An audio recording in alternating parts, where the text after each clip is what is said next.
विद्यार्थियों, आज का lecture BA LLB 8th semester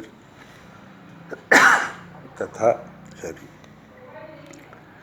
LLB 2nd semester के बच्चों के लिए है। एविडेंस एक्ट में एक प्रिजम्पशन शब्द आता है, उसका टॉपिक भी है कि fact which need not to be prove and presumptions as to document. वे कौन से दस्तावेज हैं जिन्हें सिद्ध करने की बहुत आवश्यकता नहीं है, ऐसी उपधारणाएं कोर्ट कर लेती।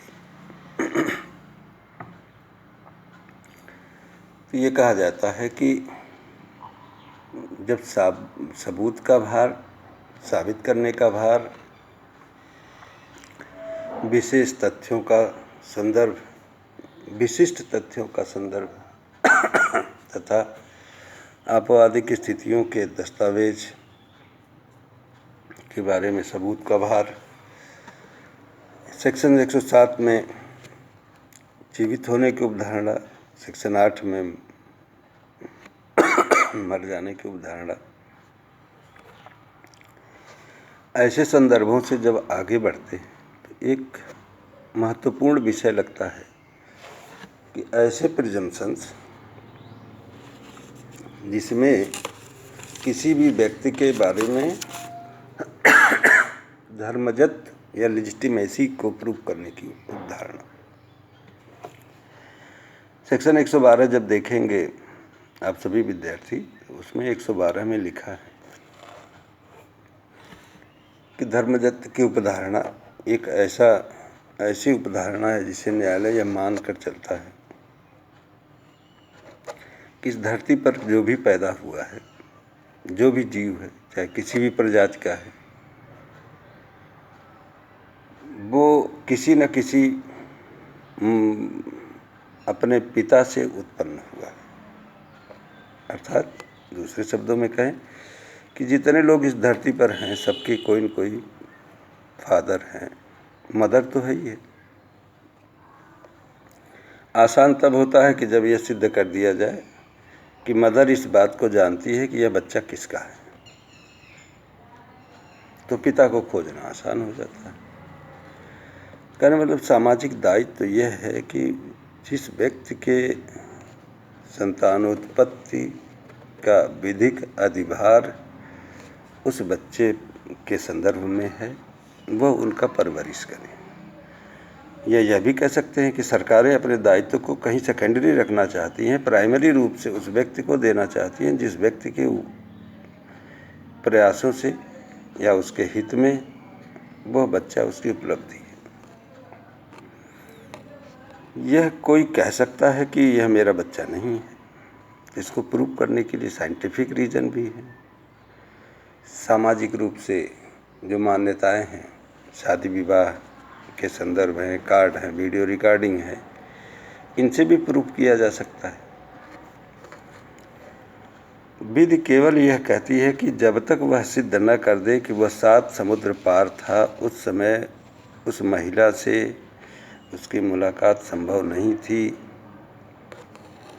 यह जैसे ही सिद्ध करेगा, यह लगाया गया आरोप कि यह बच्चा उस व्यक्ति का है, उससे छूट मिल जाएगी, मानो वो दोष मुक्त हो जाएगा। साथ ही यदि वह 7 समुद्र नहीं 6 समुद्र ही सिद्ध कर पाता है, तब क्या होगा? तब माना जाएगा कि उसी व्यक्ति का है, चाहे 1 समुद्र पार हो, चाहे 6 समुद्र पार हो। लेकिन 7 समुद्र अगर पार है, तब उसका बच्चा, वह उसका धर्मज पिता नहीं है। न्यायालय के सामने ऐसी भी स्थिति आती है कि ऐसे संदर्भ किसी व्यक्ति के मान हानि से भी संबंधित हैं, किसी के अस्तित्व से संबंधित हैं। बहुत सारे सामान्य लोगों के लिए ये बातें बहुत बड़ी हो जाती हैं कि वह उसका धर्मज बच्चा है, वह उसे अडॉप्ट क्यों नहीं कर रहा है और उसको कौन सी समस्याएं हैं जिसकी वजह से वह अडॉप्ट नहीं करना चाहता। अब रह गई कि अगर कानून के विद्यार्थी हैं और किसी प्रश्न का उत्तर दे रहे हैं, तो 2 चीज़ें बहुत ज़रूरी हैं कि जिस सेक्शन का उल्लेख कर रहे हैं वो सेक्शन सही होना चाहिए, और दूसरा कम से कम उससे संबंधित कुछ 4 या 5 केसेज जो सुप्रीम कोर्ट के या हाई कोर्ट की फुल बेंच से डिसाइडेड हो चुके हैं, ऐसे केसेज का उदाहरण दिया जाएगा जिसमें धर्मजत्व की उपधारणा, प्रिजम्पशन ऑफ लेजिटिमेसी, ये सिद्ध करने के लिए उस न्यायालय ने कौन से निर्णय दिए हैं, इसे सिद्ध करना पड़ेगा। जैसे एक नया केस या समय के अनुसार बड़ा चर्चित रहा, ex chief minister Uttar Pradesh Narayan Dutt Tiwari के संदर्भ में लेजिटिमेसी की एक बात कही गई थी कि नारायण दत्त तिवारी का वह बच्चा था या नहीं था, लेकिन जब उनकी पत्नी ने, तिवारी सर की पत्नी ने जब उस बात को कहा, तब एक सिरे से लोगों ने इनकार कर दिया था। लेकिन जब उसको मेडिकली रूप से प्रूव किया गया, साइंटिफिक रूप से प्रूव किया गया, तो उसके निर्णय आने के पहले ही नारायण दत्त तिवारी ने उस बच्चे को स्वीकार कर लिया कि यह बच्चा मेरा है, जिस बात को उस बच्चे की माँ भी बताती थी।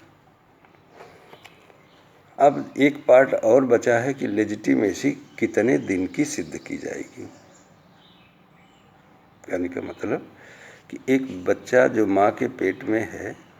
उसके पिता से संबंधित है, तो कितने दिन के बाद उसको सिद्ध किया जाए कि वो उसी का बच्चा है। पूरे वो जितने दिन लिखे हुए हैं 9 महीने, वो उतने दिन माने जाते हैं। लेकिन आपवादिक रूप से एक भारत के क्रिकेटर हैं, उन्होंने दूसरे की पत्नी, विधवा पत्नी को अडॉप्ट किया, जैसे शादी विवाह के संदर्भ में अडॉप्ट किया हो, दाम्पत्य जीवन उनसे निभाया हो, तो क्या उनके पहले पति के बच्चे को